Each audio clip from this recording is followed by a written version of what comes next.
حميمو سميمو خوتي العزاز منين شاف هو وباه ان البنات خرجوا براءه وما صوروا منهم حتى شي حاجه، وشافوا علي كيفرش الدار ديالو وكيبني المستقبل ديالو والبرطمات ديالو عايش السعاده، حبوا ينتقموا منه بداك الفيديو. ولكن خوتي العزاز انقلب السحر على الساحر. خوتي العزاز غنخليكم في الشكايه اللي اتخذت ديال عقوق الوالدين. خوتي العزاز تحيه لكم كبيره، كنتمنى تكونوا بخير وعلى خير، ويلقاكم هذا الفيديو في تمام الصحه والعافيه. خوت العزاز لي لايك ديالكم وتعليقاتكم اللي يخطيكم يا احلى واغلى متابعين. شكرا لمرضي الوالدين اللي كتجيهم النفس على الحاجه والحاجه. خوتي العزاز عالي فاقس ليا العدو. البنات خرجوا بداك الفيديو اللي كيقول لك الحمد لله خرجنا براءه وما ديرش ما تخافش، ولكن العدو خوتي العزاز يعني شعلت فيه العافيه حتى رمى واحد الدليل اللي هو ضده ماشي معاه. كانت اختي فاطمه ورضوان والوالد ثلاثه بهم باش غيبقى المنفذ والمخزن هذا شكون يعني كتبنا في الدار هبطوا للدار اللي يعني فيها التنفيذ اللي ينفذوا فيها. هبط الوالد معاهم تما، فاذا الوالد كيتلقى واحد الهجوم من دوك الناس ما خلاولوش حتى السيده زعما اللي كنت انا كنحترمها شخصيا، الام ديالو زعما اللي كنت كنحترمها ما عمرها جبت يعني ما عمرها هضرت فيها حتى هي سدات الوالد ما خلاتلوش الحياه ديالو تجمع واخا زعما المخزن الانسان كيحترم الناس والطاط لا والو ابنو كيقول انا نعمل لك الحبل هنا.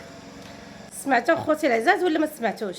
الابن كيقول الاب ديالو غادي ندير لك الحبل ونشنقك، ولا يعني ومرت بوشلاقم كتقول له الحياد الجرو. سمعتوا اخوتي العزاز ولا ما سمعتوش؟ وبنت بوشلاقم اخوتي العزاز اللي حلفت جدها واللي جلست كتعاير مع جدها وسباتو ما خلاتلوش. ولكن القضيه هي ان اخوتي العزاز فاش يحاولوا انهم يسبوهما وكيعايروا كيقطعوا الصوت، ولكن اللقطه اللي كيبغيو اخوتي العزاز يسمعوا داكشي اللي كيتقال غير هما بيناتهم كيسمعوه كيطلقوا الصوت، ولكن المعيار بان وطيحة الهضره والكلام القبيح الحاجه اخوتي العزاز، لانهم اخوتي العزاز داروه بحال شي فريسه وافترسوه. الجد ديالهم رجل كبير في السن افترسوه اخوتي العزاز وما رحموش وما عقلوش عليه. عاد الناس اللي كتقول لك علاش هذا الجد هذا ما رحمش حفايدو، علاش هذا الجد هذا ما رحمش ولادو وخرجهم، واش هما رحموه بعدا؟ واش هما عقلوا عليه؟ واش هما رعوا الدم رعوا الشجره ديالهم؟ لا خوتي العزاز، حتى من بوشلاقم اللي كان بزاف الناس كيحترموها وبزاف الناس كيحترموا الراجل ديالها كيقولوا زعما راه راجل، ولكن مع الاسف ما طلعتيش راجل وطلقتي مرتك كتعاير مع جدها جايه دايره مسرح الجريمه. سمعوا خوتي العزاز الحقيقه اللي كاينه واللي غادي توقع، ان ترفعات بعدا شكايه ديال عقوق الوالدين غتكون ترفعات، لان هاد الحقائق دلا بها علي قبل ما يدلي بها حمو، ولكن حمو عطى لعلي المصداقيه بلا ما يحس اخوتي العزاز، عطاه المصداقيه بلا ما يشعر، عطى غير يعني لعلي المصداقيه. ويعني هذا الفيديو كله اللي حطو البارح كان ضده ماشي مع حمو خوتي العزاز، وانما ضد حمو وبوشلاقم. كنقول انا نعمل لك الحبل هنا وعجيب. فشوف اي واحد يسب في الوالد، اي واحد يتهجم على الوالد راه يتقدم بهم شكايه. انا ما ندبسو مع حد، ما نزيدو نتعايرو، ما نقولوش اخر الصراحه بلا التوضيح هذا، ولكن بما انه تنوريكم شي حاجه اللي يعني عاوتاني اللي مهمه باش تعرفوها معايا هنايا، بالضروره نوضح لكم واحد شويه الدقائق الاولين ندخلوا في شي حوايج اخرين. بالنسبه للاخ ديالي الشيء اللي عمل مع الوالد هو وبنو وعند خارج مثلا ديال التمثيليه الاسعاف وهذه الوالد ديالي تما مسكين. المهم تزعفوا هذه والسيد زعما الكبير اللي معاهم تما كيقول للناس كيقول لهم كنعرفوا في الارض يعني طيحوا في الارض وهذه وتخفوا بزاف المخزن ما يخرجهمش من تما. يعني قصدوا واحد جوج اللي حاملين باش يديروهم العاطفه بالناس والمخزن طاحوا في الارض زعما في حال سخفانين. المهم نتوما عارفين شكون. ورانا تشوف الانسان ملي كيفتحوا الله سبحان الله. هما دابا داهم في الاسعاف وصلوا للشاوان، يعني الشاوان فين كاين السبيطار الكبير داهم الشاوان وداخلين بهم. حسيت تما في السبيطار الدوار ديالنا هما دخلوا كيتصل بيا ودابا عارف كيما عارف كلشي متبع وكيتفرج وهذا متصل بيا. قال لي لاباس بخاص لاباس، قلت له الحمد لله. قال لي انا هاد الشاوان السبيطار، قلت له لاباس. قال لي عايش شويه جيت لي هنايا كان قلت حرضي وهذا، قلت الله يجيب الشفاء. قال لي هنايا ندخلوا مع فلانه وفلانه وفلان اخر وهذا. قلت لك بعد ما كاينش شي حاجه اللي خطيره هذيك لا باس، امور مزيان عنه.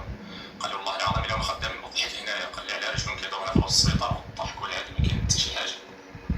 حنا شوف انا ما كنتش في الحاد، انا ماشي شي واحد جاهل بحالكم اللي كانت المراه ديالي حامله خرجتوا كتكذبوا كتقولوا كيكذبوا عليكم السيده عندها كرسي ليكم وزيدوا وزيدوا.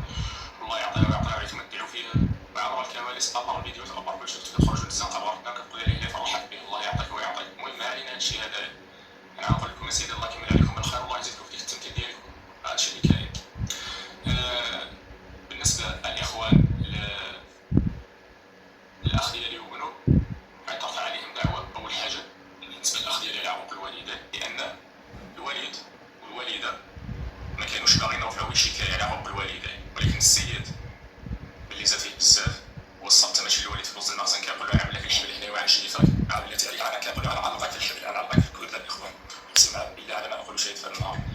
اذا الاخ ديالي غترفع به دعوه لان هادشي هذا بزاف اللي كيوصل كيهدد حتى القاتل حتى الخلق دابا راه ما بقاش زياده. غترفع به دعوه بخصوص عقوق الوالدين. انتم عارفين عقوق الوالدين كيوصل حتى 5 سنين ديال الحبس. شكون عارفين غتشوفوا هادشي ديالك دابا يوصل لك وصلت حتى لهادي.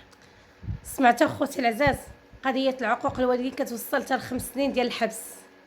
وزيدها اخوتي العزاز زيد عليهم اخوتي العزاز شكيره اللي كتعرعر وكتغوت تقول دالها الحاج رزقها. تقول الحاج راه دالها ارضها والسيد ارضه والدار ديالو وحلف على الدار بانها دارو. وهذا الشيء قالوا عالي في الفيديو، قال بانه حلف على الدار ديال المقدار اللي هو كان بانيها الحاج هذيك دارو وحلف على الارض. ولكن باش نتوما ديروه بحال واحد الفريسه وتبداو تضحكوا عليه وتصفقوا عليه، ومنين يجي الصوت ديال الحاج بانه كيحلف يعني تقطعوا الصوت. وهنا عندكم في كرشكم العجينه. لو كان ما كانش عندكم في كرشكم العجينه ما غتقطعوش الصوت، لان نتوما اصلا كنتو كتعايروا، لانكم نتوما اصلا كنتو غيا القايه ما تلقى. وهذا الشيء راه قالته البقبوق اخوتي العزاز. طيحت الهضره قدام شيخها وطيحت شي هضره قدام اخوتي العزاز السلطات. ما حشمت لا من السلطات ولا من الناس الكبار ولا من شيخها ولا من حتى شي واحد ما حشمت منه. ولكن كل شيء عرفك على حقيقتك يبقى بقى، كل شيء عرفك على حقيقتك يا حميمو سميمو. جيتي تفضح عليه الساعه بالعكس عطيتيه المصداقيه، لان هذا الشيء خرج وقالوا، لان هذا الشيء هذا ديال التمثيليه قالوا عالي قال بانك انت غير كتمثل على عباد الله، لانك انت ما خصكش باش تخرج خصك ترد القضيه قضيه راي عام. منين ما وصلت لكش قضيه راي عام شتي المشاهده هبطت اللي حطيتي واحد الفيديو ولكن حطيتيه ضدك ماشي معاك.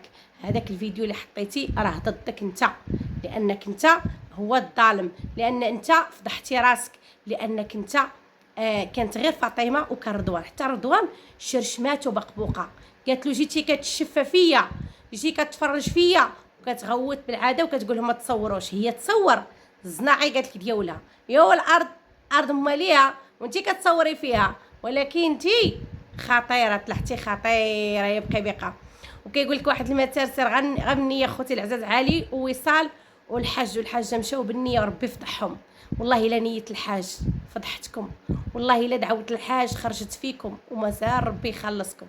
مازال عمركم ما تطفروه، عمركم لا طفرتوه يا حميمو يا البقبوقه يا بوش لاقم يا اللي حقا. اليوم اخوتي العزاز راكم شفتوا الفيديو حاطو حمو وكيف تاخر قال لك باه عمل له مفاجاه. اش من مفاجاه؟ عطاك شي دار في المدينه، عطاك شي فيلا في المدينه، دارلك شي مفاجاه؟ شنو دارلك؟ ما دارلك والو. راه كما قال علي في الفيديو قال لك هذا باك كيستغلك غير على حساب باش ينتقم من علي صافي. يعني ما عنده ما يزيد لك ولا ينقص لك. المهم اخوتي العزاز بقى فينا الحاج، دعوتنا مع الحاج وكلنا الحاج وكلنا الحاجه، ولا للعقوق ثم لا للعقوق.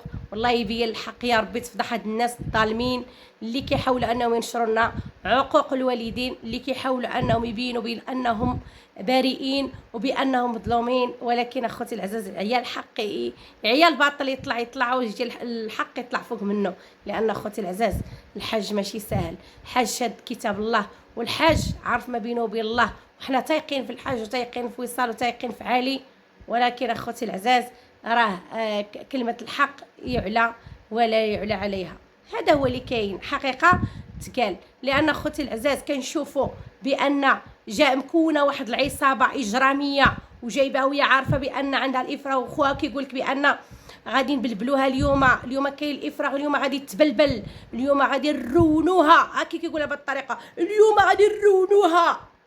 اش غادي ترون؟ اش عند باك ما ترون؟ اش عند باك ما دير؟ ورا رزق باك خليتيه وجيت كتزاحم مع الحاج على رزقه، وبقي بقى وتسعرتي. ولكن برد لي القلب منين خرجتوا. تستاهلوا انكم تخرجوا من ديك الدار، تستاهلوا انكم تفرغوا من ديك الدار، حيتاش تحديتوا الحدود، حيتاش طاولتوا بزاف على الحاجه وعلى الحاج، ساكنين في دارهم وفي خيرهم وخميرهم، كتسبوهم وما خليتو باش نعتوهم. ومنين جاو يخرجوكم كاع حقه، جيتو تخرجوا اليهودي، جاو يخرجوا اليهودي لان ولدهم اليهودي سب فيهم وعاير فيهم، وخرج نسيبو كيسب في باه وامه هو كيتفرج، الحفيد كيتفرج والابن كيتفرج.